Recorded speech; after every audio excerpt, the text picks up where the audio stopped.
BJP जो है एक लेटर जारी करते हुए, पहला एक लेटर आया कि कोई भी रिलीजन के ख़िलाफ़ में अगर कोई गलत बयानी करेंगा तो बीजेपी उसको बर्दाश्त नहीं करेंगी।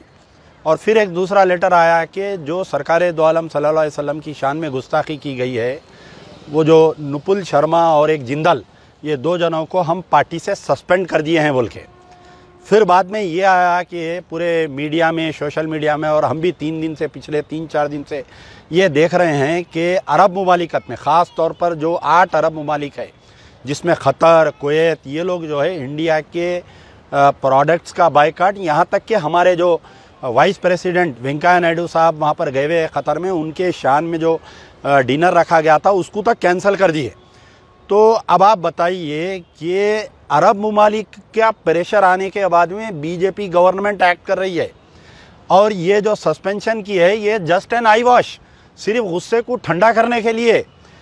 अगर बीजेपी की नीयत और नीति साफ होती, होम मिनिस्टर अमित शाह अगर वाकई आप तमाम मज़ाहब की अगर इज़्ज़त करते, बीजेपी के जो चड्ढा साहब का जो बयान आया कि हम सब मज़हब को हम इज़्ज़त करते, मोदी साहब का जो बयान आया कि हम तमाम मज़ाहब को हम इज़्ज़त करते, तो इमीडिएटली सो मोटो एक्शन लेते हुए मिनिस्ट्री फॉर होम डायरेक्शन देना था कि टाइम्स ऑफ इंडिया के ऊपर सबसे पहले जो टाइम्स नाउ चैनल है उस पर पहले केस बुक करना था, उसकी एंकर के ऊपर केस बुक करना, उसके बाद में नुपुल शर्मा को स्टूडियो से उन्हें निकलते ही उसको गिरफ्तार करना, और वो जिंदल जो सरकार दो आलम सल्लल्लाहु अलैहि वसल्लम की शान में गुस्ताखी उसके ऊपर केस बुक करना था। ये पार्टी से सस्पेंड करने का जो अरब का प्रेशर आया उसको जस्ट एन आई वॉश है, उनको खुश करने के लिए।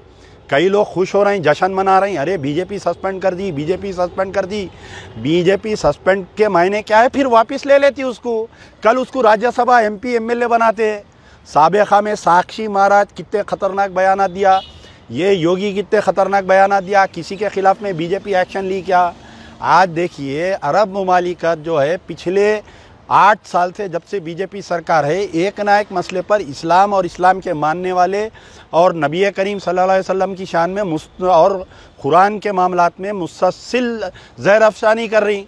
वो लोग भी बर्दाश्त होते होते होते वो लोग रिएक्ट हो रहे हैं। अब आज कई दुनिया के मुसलमान उनको अपने हुक्मरानों को सवाल कर रहे हैं कि भाई आपसे पेट्रोल ले रहे हैं, आपसे हर चीज़ ले रहे हैं, सब्सिडाइज रेट पे ले रहे हैं, ईरान से मोहब्बत, ख़तर से मोहब्बत, सऊदी के बादशाह से पप्पुआ ले रही, दुबई के बादशाह को जाके पप्पुआ ले रही, लेकिन यहाँ के मुसलमानों के साथ आप जो है इस्लाम के ख़िलाफ़ में ज़हर अफशानी बयान कर रहे हैं। तो आपकी नीयत और नीति को समझ में आ गई उनको। कल तक डिमांड क्या है? हमारा मुतालिबा है कि सस्पेंशन से हम मुतमईन नहीं हैं। गवर्नमेंट जो मिनिस्ट्री फॉर होम, चाहे वो दिल्ली की पुलिस रहो या कोई और स्टेट की police, government should give direction. वो नुपुल शर्मा के ख़िलाफ़ में केस बुक करना, वो जिंदाल के ख़िलाफ़ में केस बुक करना, टाइम्स नाउ चैनल के जो एंकर जो चला रही थी और टाइम्स नाउ चैनल का जो मैनेजमेंट है, चारों को गिरफ्तार करके स्पीडी ट्रायल चलाना। जब तक इसका फैसला नहीं आता इन लोगों को अंदर रखना।